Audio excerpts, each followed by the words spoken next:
Civil Authority at 2:10 p.m. on March 4th, and the first item on the agenda is the agenda.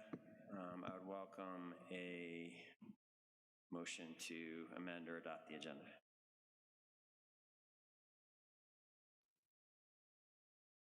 Motion to adopt the agenda. Thank you, Councilor Paul. Is there a second for that motion? Second.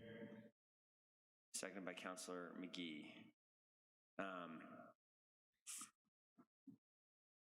Discussion of the motion. Seeing none, we'll go to a vote. All those in favor of the motion, please say aye. Aye. Aye. Are there any opposed?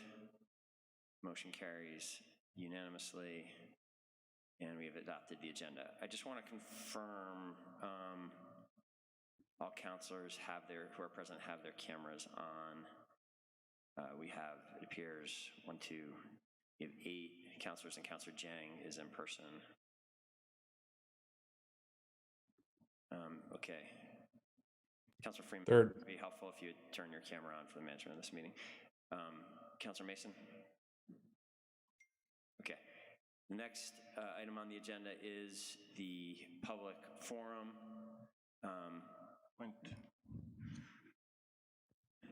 I'm recognizing Councilor Jang before we do that. Yep.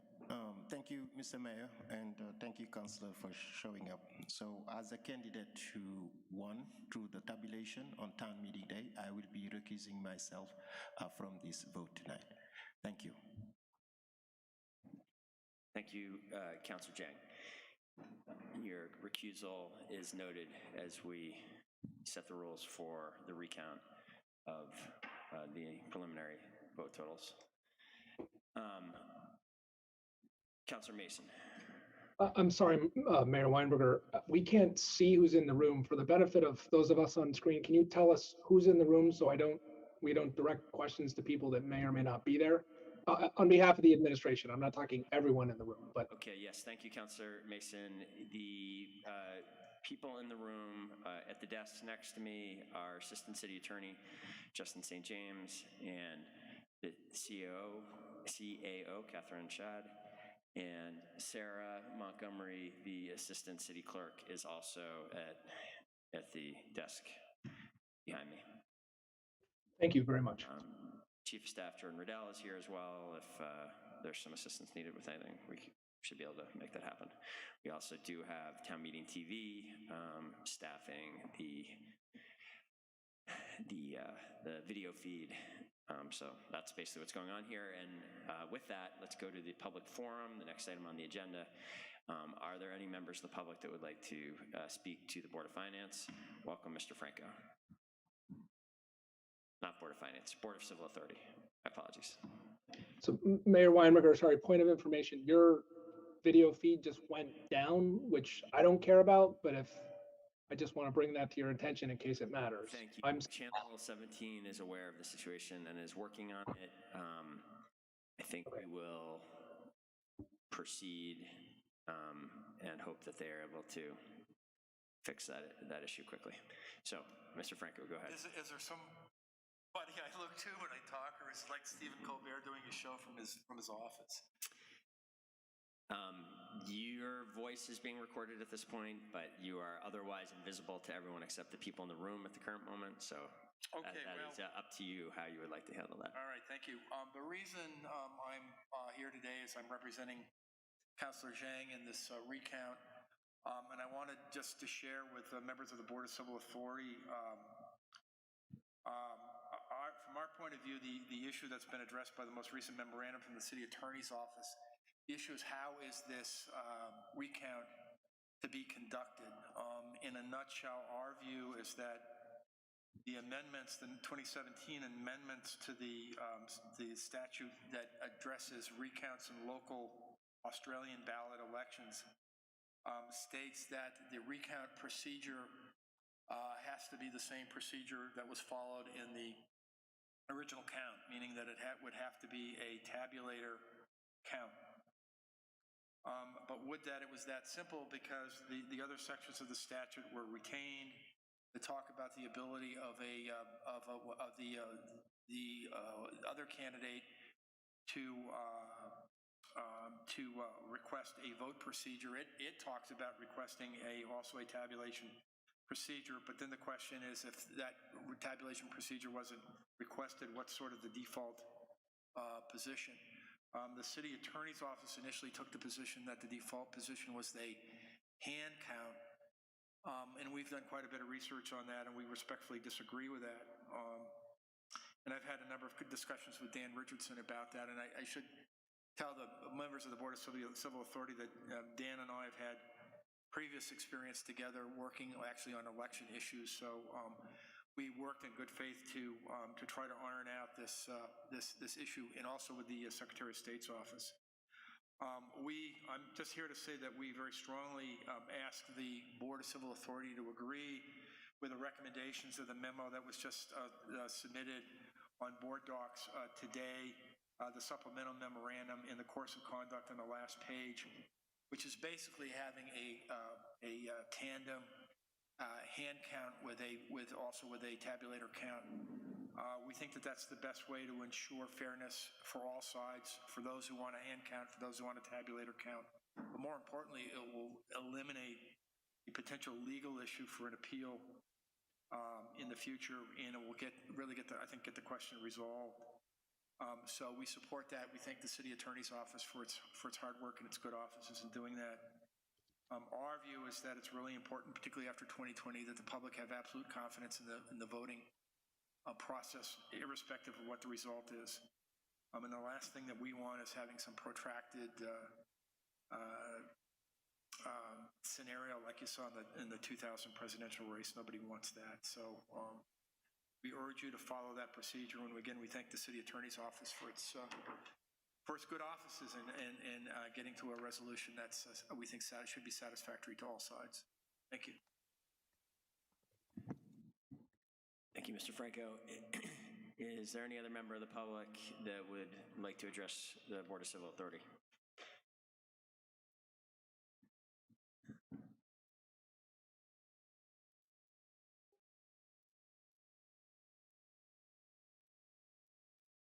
Okay, I am not, if there's any attendee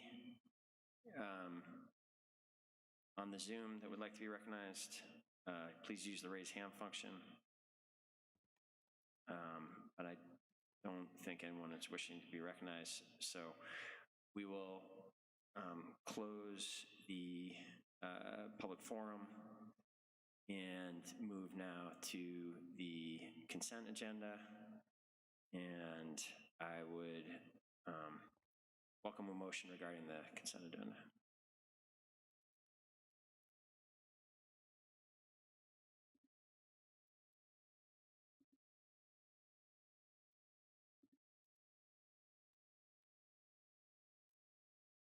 Is any counselor? I'll move the consent agenda. Okay, thank you, Counselor Carpenter. I can second. Seconded by Counselor Freeman. Discussion of the consent agenda. Counselor Hanson. Yeah, can we just get an explanation of this if possible for us and the public?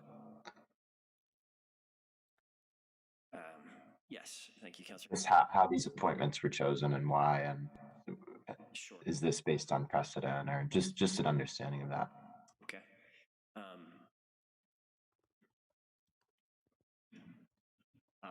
Yes, so these were made by, especially with the help from Associate or Assistant City Clerk Sarah Montgomery. The goal was to create representation. First off, we imagined we needed 8 election workers, election officials. All of these folks have served as election officials, including in the last election.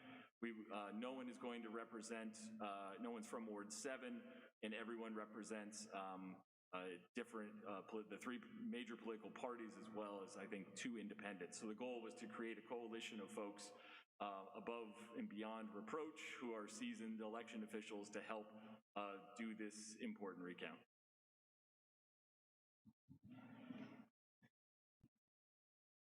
Counselor Hanson, do you have any further questions? No, thank you. Is there any further discussion of the consent agenda? Seeing none, we will go to a vote. All those in favor of the adoption of the consent agenda motion, please say aye. Aye. Aye. Are there any opposed? Motion carries unanimously, and the consent agenda is adopted. This moves us to the deliberative agenda, which item 4.0, which is a review and approval of the city attorney's office memorandum on recount and procedures.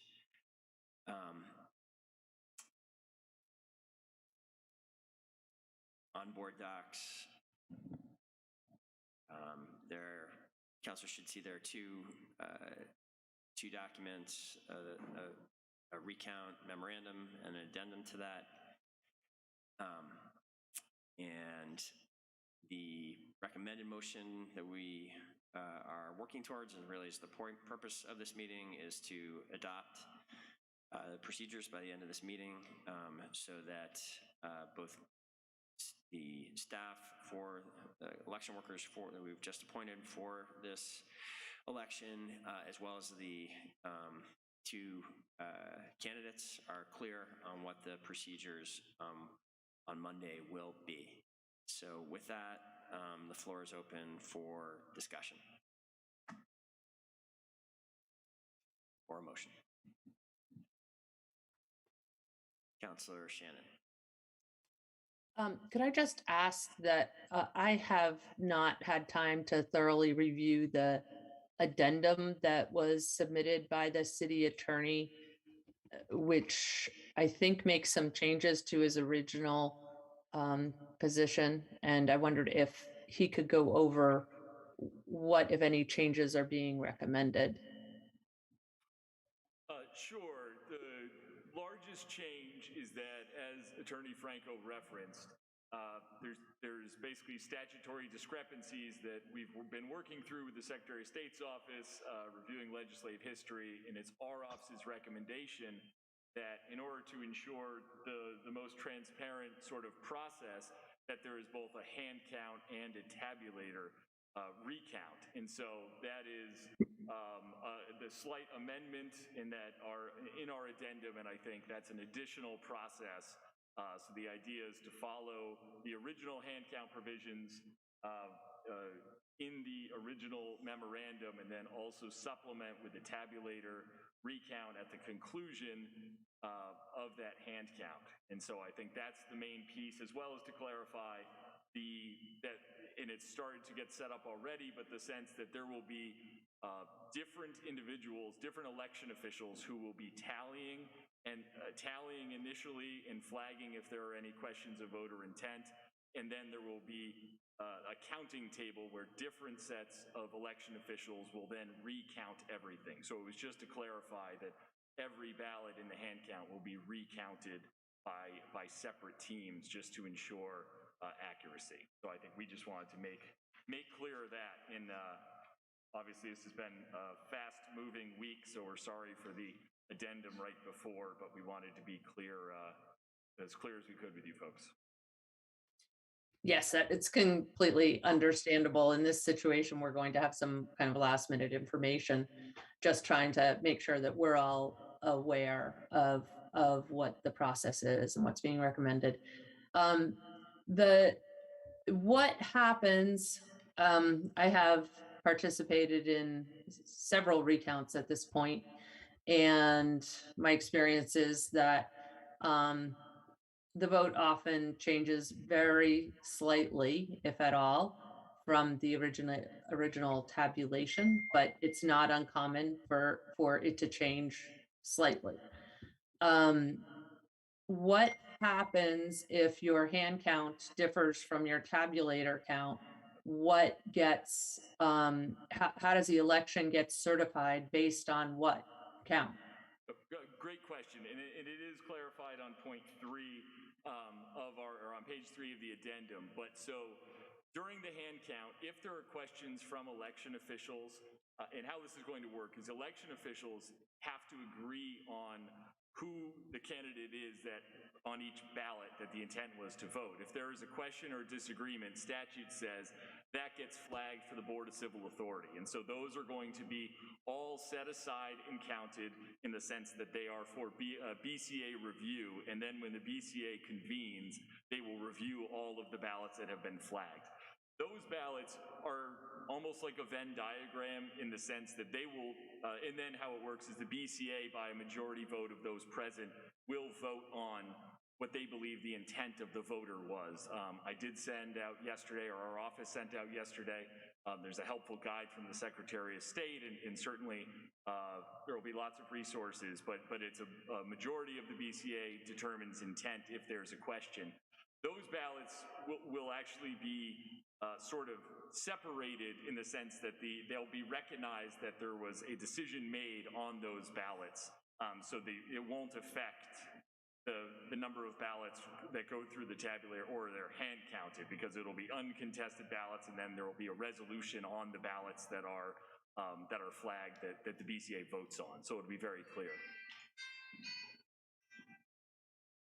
That's not completely clear. I do understand how the process works if in the hand count there's a disputed ballot that then gets flagged, that goes to the BCA. But I don't understand how a discrepancy between the hand count results and the tabulator results, I don't, maybe the piece I'm not understanding is whether or not it's identifiable where the disagreement is between the tabulator and the hand count.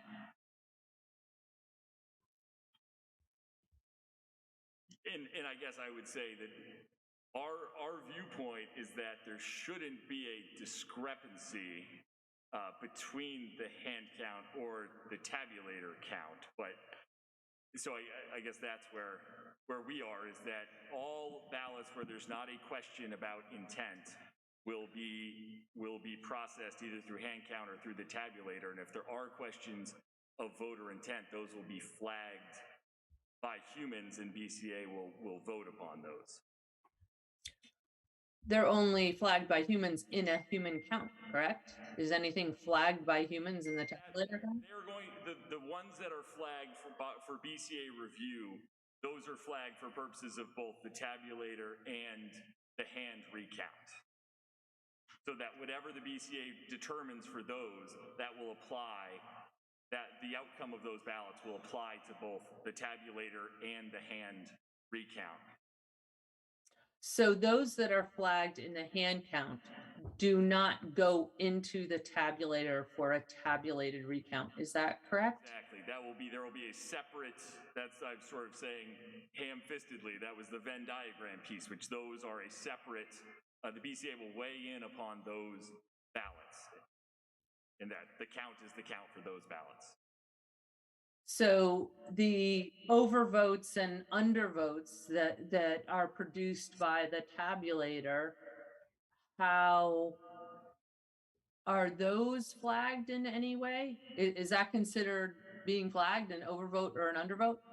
I think when you're I think when they're operating the machines, there's an ability, if you get that result of overvote or undervote, they can potentially flag that to run back through the tabulator or have the voter correct it so that it can be read by the tabulator. I'm unclear as to how those ballots are dealt with by the tabulator. Well, those will be pulled out by election officials, because as they go through either the tally or the counting, if it is not clear voter intent, and I would say voting for two candidates is not clear, then that will revert by statute to a BCA decision about what voter intent was, if it can be decided. Great, thank you. That's very helpful.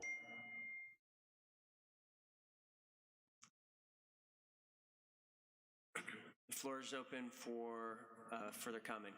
President Tracy. Thanks, Mayor. In terms of logistics, for that piece around the BCA actually taking the vote with the plan, I know that the idea was for the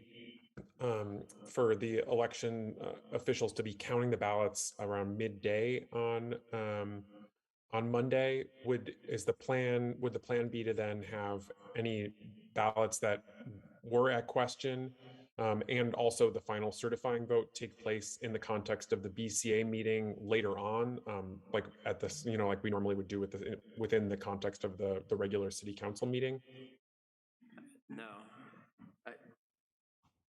I don't believe that's the intent, right?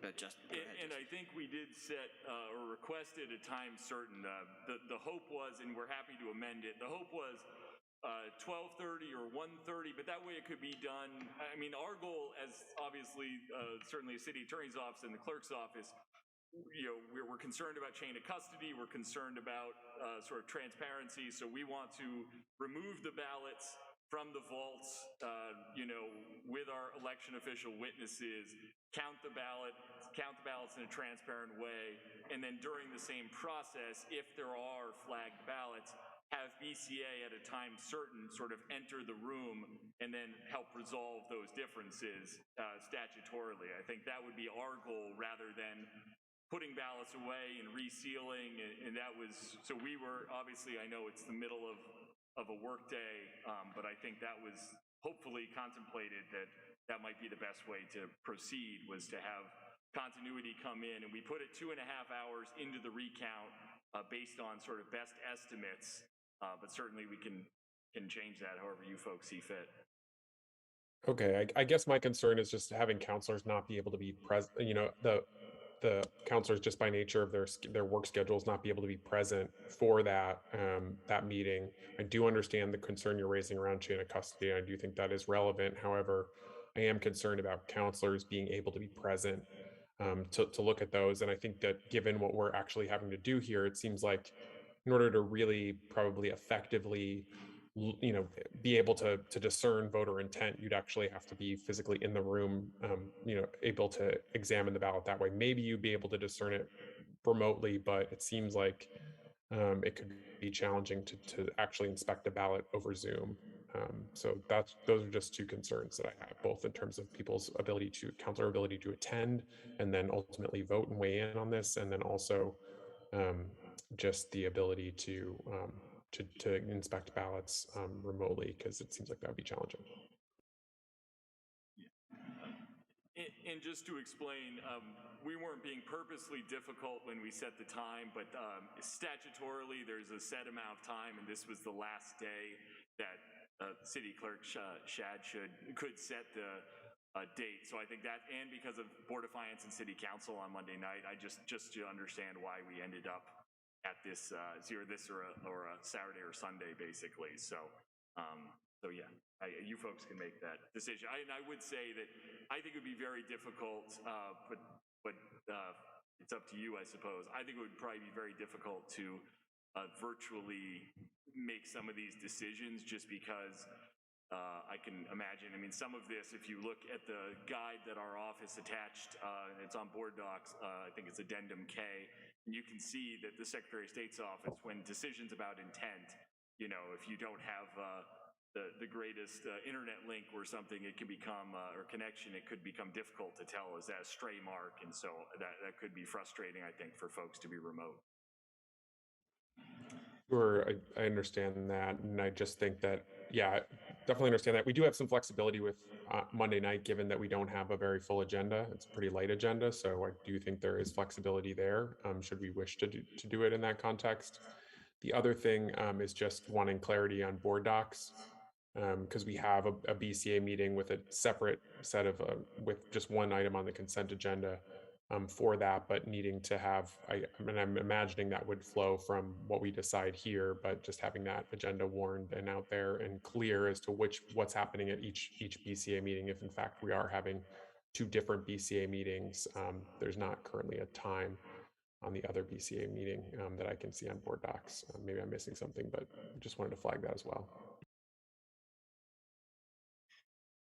Yes, President Tracy, I think I see what you're referring to on board docs. I assume perhaps that there was a decision to wait to warn. I think we're looking, the body needs to decide on the procedures today before that, I think, can be clarified on board docs for Monday. And I do think we should be clear in the adoption of whatever procedures we adopt as to whether the expectation is that Board of Civil Authority members can participate remotely or not.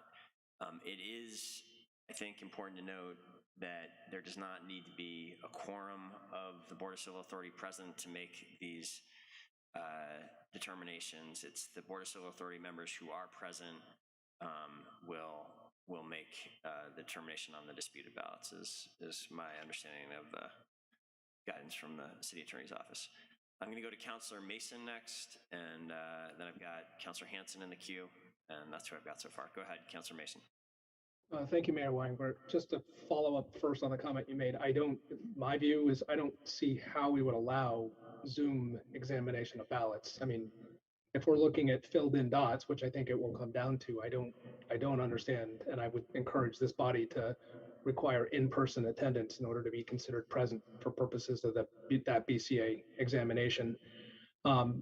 With that said, can I shift? I've never been through this process. I am trying to understand, and I cracked Title 17 20 minutes ago, but given that it's 2 votes, I'm hoping Attorney St. James can answer a question for me. Am I correct in my understanding that all that's being examined are those, what were deemed non-defective ballots? Those that were accepted and run through the tabulator? There's no examination of those ballots that were deemed defective as set forth in section 2547 before the election. Am I correct in that understanding?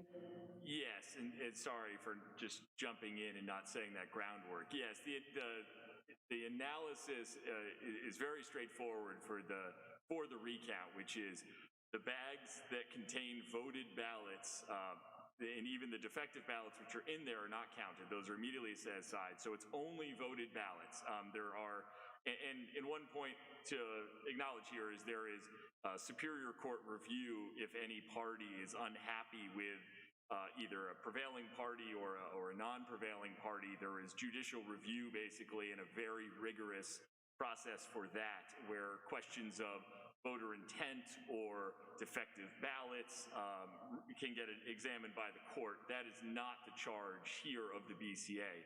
The BCA is simply recounting ballots that were counted on election day. Okay, thank you. That is very helpful to understand. My other question, and whether this goes to the city clerk or the city attorney, I understand that, and upon review of the statute, there's a procedure set in place for the city clerk's office sort of correcting a defective application, but I didn't see a process for purposes of collecting or allowing for a modification of a defective ballot. I've heard rumors, whether true or not, that if defective ballots were received in advance, there was maybe an outreach to allow the voter an opportunity to correct. And my understanding, for obvious reasons, is that's obvious. That is not. There's no ability to do that if that defective ballot is cast or hand delivered on the day of the election. Can someone maybe disabuse me of what I've heard or articulate what the process has been as it relates to defective ballots? And I'll let the city clerk speak to the process. I will just say that if a ballot was marked defective on election day and therefore not counted, it will remain defective for BCA's purpose and review. If it is it could be challenged in Superior Court, but a ballot that was deemed defective will be defective on Monday for the recount.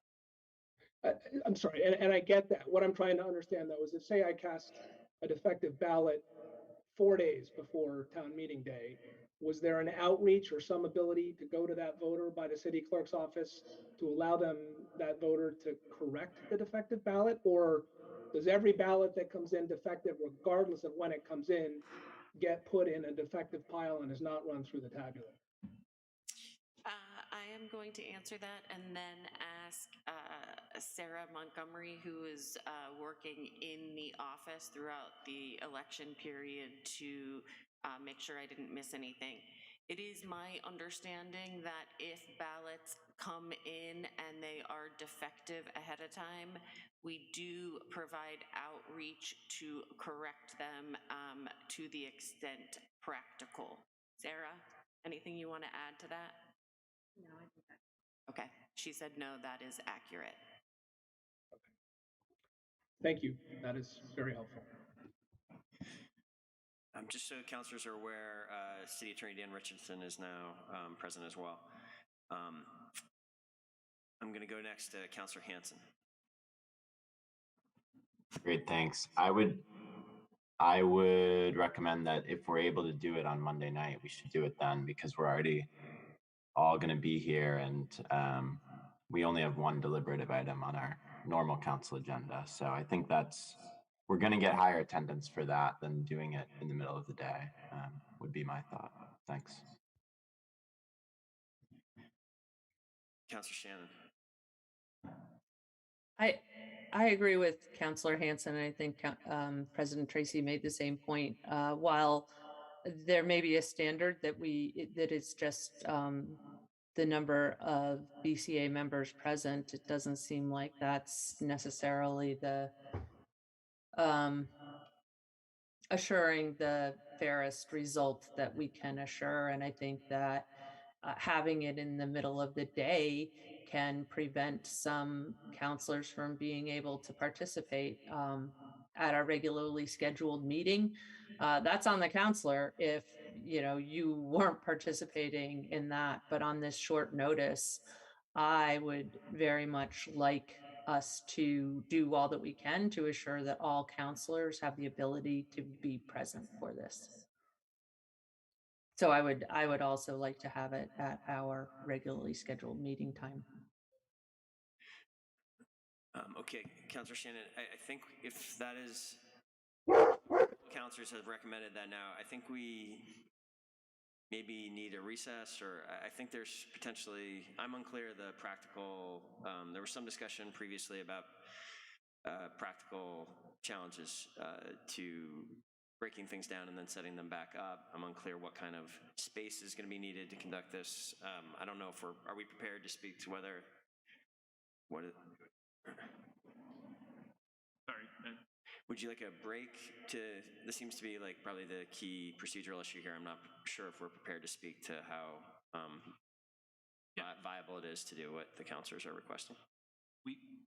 We can certainly take a break, and I apologize. I had a family conflict at the first half of this meeting. I'll simply get caught up, and that way we can address this, because I think it can be answered fairly easily. And I guess what I would suggest as an initial thought, a couple of thoughts here, if I can just offer it, and I apologize if I'm being redundant to some of the previous speakers, but first of all, the decision here is really about voter intent, and so it's a very limited question, and I would emphasize that's really about, and so initially and normally what would happen in a recount is in other communities, this provision is really intended to capture the people running the election, so that if there's a contested ballot, you hold it up. Hey, I don't know what this is. Do you think this is a vote for Jones? Everyone looks at, yeah, it is, or it isn't, and then it moves forward. This is not a sort of formal process like you would see in court with people making arguments. And I've represented private parties that have done that, where you go into court and you start to argue out these things. This is really for you as the BCA to make these initial judgment calls. But at the same time, we want to make sure it's a process that, as I said in the memo, that reflects fairness, that transparency and public process. And I would say the biggest issue that we want to make sure of is that when we do the timing, primarily there's a custody issue. Ballots have to be accounted for where they are. They're either in the vault under seal, or they're in the room that's under the control of the city clerk. So, it may be an issue where we just change and shift the timing of when the meeting starts if we think we're going to go through this in a much quicker process. I think the reason to set it at 10 a.m. was just simply to create time within this recount process. But if we feel confident that it's going to go much smoother and it's going to go starting at 2 p.m. so that then the BCA can meet in the evening so that there's greater attendance of the BCA is not a problem in and of itself. And I think it's really just a matter of logistics. And certainly that falls to the city clerk and her duty to make sure that we create a process that maintains that custody of the ballots and the integrity of the process. And so, you know, these requests are not unreasonable, and I think we just have to maybe take a break, talk it out, and come back to you for a plan, if that makes sense. Okay, I'm going to call a 10-minute recess for us to sort through this and be able to come back and finalize these procedures. So we will reconvene at 2:55 p.m. Thank you.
Okay, counselors, we're going to reconvene.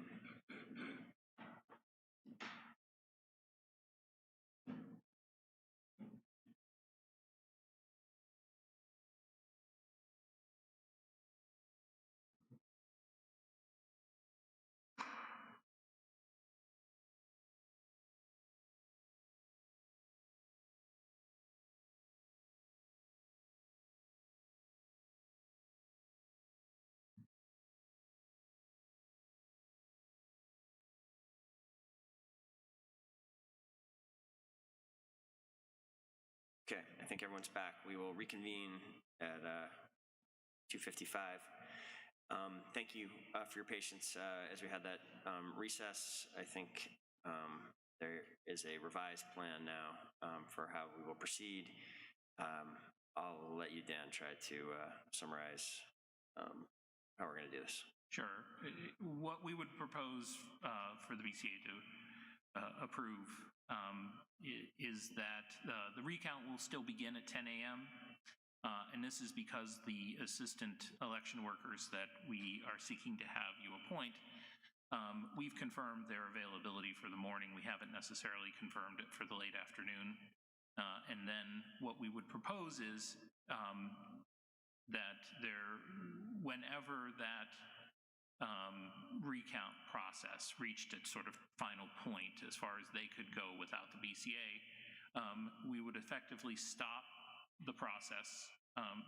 Room would be secured, and we will take measures to make sure the doors are locked, obviously, that items are, the shutters are closed, and to keep the integrity of the room. Will then reopen at,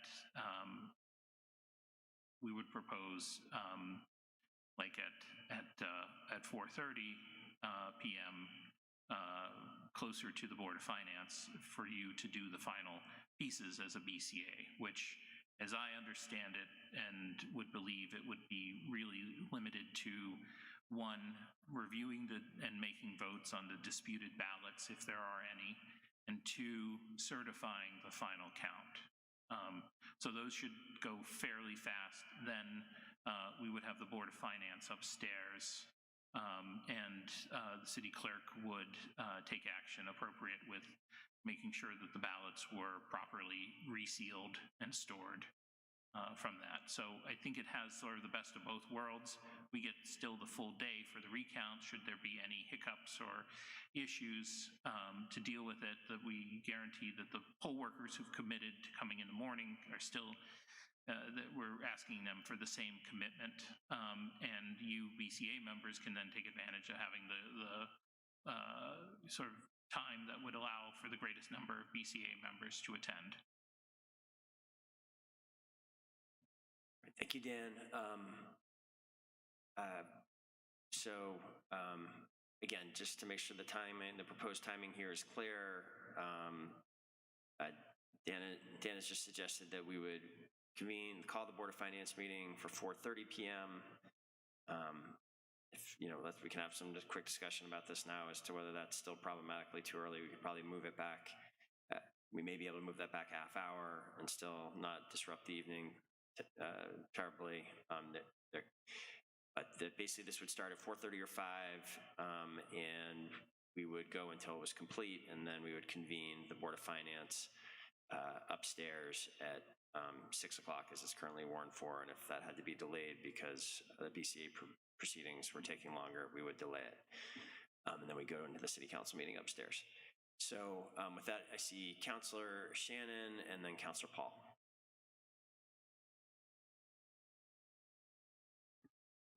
Thank you, Mayor Weinberger. That sounds like a good plan to me. The one thing I would note is I believe this is happening in the conference room downstairs, and that has video capability. So as an extra security measure, can we make sure that the video is on in the room when it's shut down? Is that? Yeah, that's not a problem. We can probably, we'll work that out over the weekend, creating sort of, my understanding, sort of a live stream of the empty room. Yeah. I think it gives people extra interest. No, that's other election facilities do a similar type of thing, so that's not an unreasonable request. Great, thank you. Councillor Paul. Thanks, Mayor. I would ask that this body agree that when we do convene at whatever time it is, if it's 4:30 or 5 o'clock or whatever time it is, that we agree that only members of the BCA who are physically there in person will be able to vote on these ballots. I appreciate the fact that that may be an inconvenience for some people, but I think that in this particular case, that you really need to be there in person to be fairly and completely able to evaluate these ballots. Thanks. Thank you, Councillor Paul. And maybe we don't have a motion on the floor yet. When there is a motion to accept these this memo, the rules here, maybe that could be included as part of the motion if to assess whether the body agrees with that. Councillor Shannon, were you looking to be recognized again? Well, if Councillor Paul was making a motion, I was going to offer to second, but I hear you want the motion on the whole. I see. Was that a motion? If I misunderstood, I was unclear on that. I guess we could have that as a separate motion as well. Was that intended to be a motion, Councillor Paul? That was actually just a request as we move forward towards a motion. I hadn't planned on making one. I mean, I can, but I'm happy to let others do it too. Great, that's the way I interpret it as well, but it does seem like an important point, and just so there's no lack of clarity on that, I think that should somehow be part of the decision that we make as we adopt these procedures.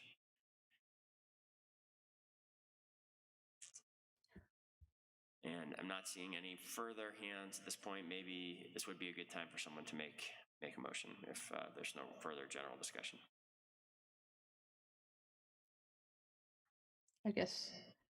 Go ahead, Councillor Shannon. The one thing I'm still a little uncomfortable about is the idea that we're doing this recount two different ways, which puts us at some risk of coming to two different conclusions, and what we would do in that case.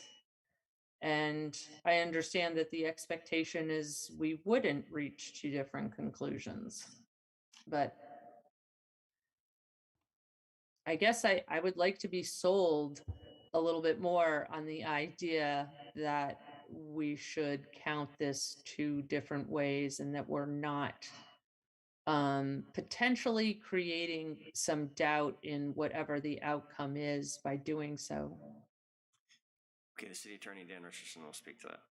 Sure. And as laid out in the memo, the reason why we came to this, what I would consider sort of a compromise position, is, with an aim towards resolving what is a very technical legal question in a way that I think supports the ultimate goals and values of having open and free elections, which is transparency, public faith in the election process, and some rigor. What we're essentially proposing is rather than deciding between two forms, we're proposing to have both. And so, the way the process works either way is there's an initial separating of the ballots, and the ballots are put into stacks, and based on who the vote is cast for, and whether or not there's a dispute as to voter intent. So you essentially, in this case, would get 4 piles per group of ballots. You'd get 3 candidate piles, and you'd get a disputed pile if the election workers determine so.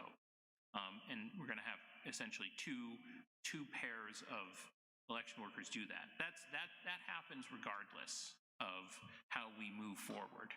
And then the question becomes, well, do we then physically count these ballots by hand and make that determination of a total count, or do we shove these ballots into a machine and let the machine count? And, you know, as I said, laid out in my memo, there's some ambiguity in the statute that supports, at least makes credible both arguments. And so the idea here is, look, let's do both. My opinion is that the hand count is the sort of stronger argument of the two, so that's the official certified. But frankly, we're creating a process so that at the end of the day, there's going to be one count, because the third prong of the recommendation in our amended memo is to say, you know, if there is a count and say there's, you know, one candidate gets 800 votes, the other gets 750, and the other gets 5, you know, if that comes out differently in a material way when you put it through the machines, well, we should resolve that, because that shouldn't happen if the counts are accurate. And so, you know, what we do is I think we meet the technical basis, which is how do we count this? And there's some dispute about that. And there's some lack of clarity in the law. So rather than sort of saying, you know, if I had to brief this and I had to do the legal analysis, apply the canons of construction, I could give you a single answer. But I think that ultimately undermines the purposes of a recount, which is for greater confidence in the outcome, for greater confidence in the votes, that this is accurate. You know, it's the idea we counted this once on Tuesday night, and it came out with this number, and we're doing it again because the numbers were so close. We know there's a margin of error, human error or machine error. I've never been involved in a recount that ever came out the exact same number. Most of the recounts I've been involved in have always come out with the same result as the initial election night, but they've never come out with the same number. And they've been bigger elections, state senate or state office races. But that it just shows, you know, when there's that possibility for a different outcome, you know, this recount is our opportunity to build at least a factual sort of record of saying, okay, we've recounted it, we've done both these methods. This is the count that we come out with ballots. Because then if any of the candidates say, well, I'm still not satisfied with the result, they can take it to court, and at that point they're litigating the voter intent, things we can't control. And they're focusing on those issues. They're not saying, well, they didn't count it this way. And that alleviates, one, the burden for us as a city to go in and defend our process. And it also ensures that, you know, there's a certain public confidence in this, that, you know, there may be questions on voter intent and subjective questions that reasonable people can differ on. But the things that shouldn't be differing on, which is exactly how many votes in this pile were unequivocally cast for a particular candidate, aren't up for dispute. And so this is really a belt and suspenders approach to that. And our effort is really aimed at not making this be a sort of technical thumping of the chest of I have the slightly better technical argument, but what's the purpose of this process? To make sure that we as citizens and we as voters are confident in that the outcome is the actual outcome to the greatest degree possible, within reasonable confines. And so that's why we're proposing to have these two tests and to have that little process, because presumably we're talking about an enormous number of ballots. We're not talking about 10,000 ballots. We're talking about, you know, roughly 1,700 ballots. If there is a discrepancy in the number, we should be able to fix that. And it's either somebody double counted or two sheets got stuck together, and we should be able to clear that up. And it's important if it's a material difference, meaning it means the difference between changing who wins and who loses.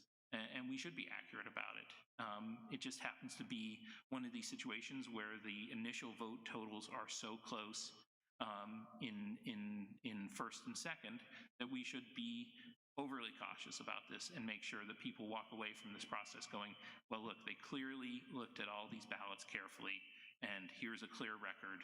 And if we choose to take something to court, it's really something that's out of our control, not something that we have simply failed to do, so that we find ourselves here 2 weeks later doing the thing that we could have done right now. Okay, good. Thank you, Dan. I'm going to recognize Councilor Mason. Thank you, Mayor Weinberger. I'd like to make a motion to adopt the procedures contained in the memorandum for the Ward 7 recount, with the added condition that all members of the BCA must be present in person for purposes of assessing voter intent on any contested ballots. Councilor Paul, is that a second?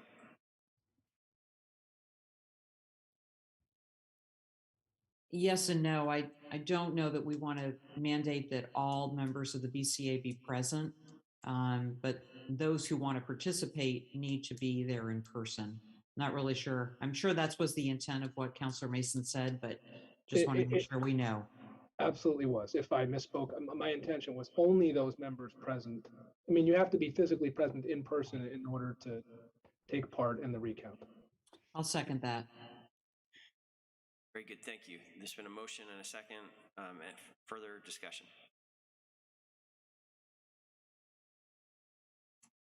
Okay, I'm not seeing any hands, just going once, going twice. We'll go to a vote.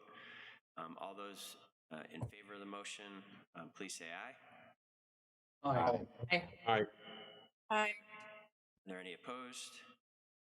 Motion carries unanimously, and we have set the procedures for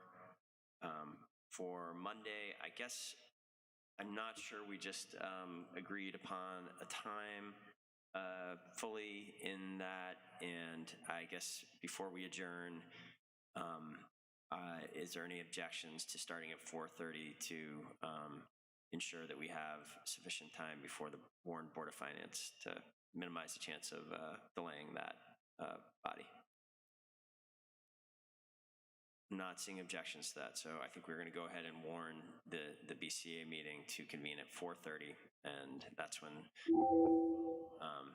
make the decisions on the ballots as per the memo.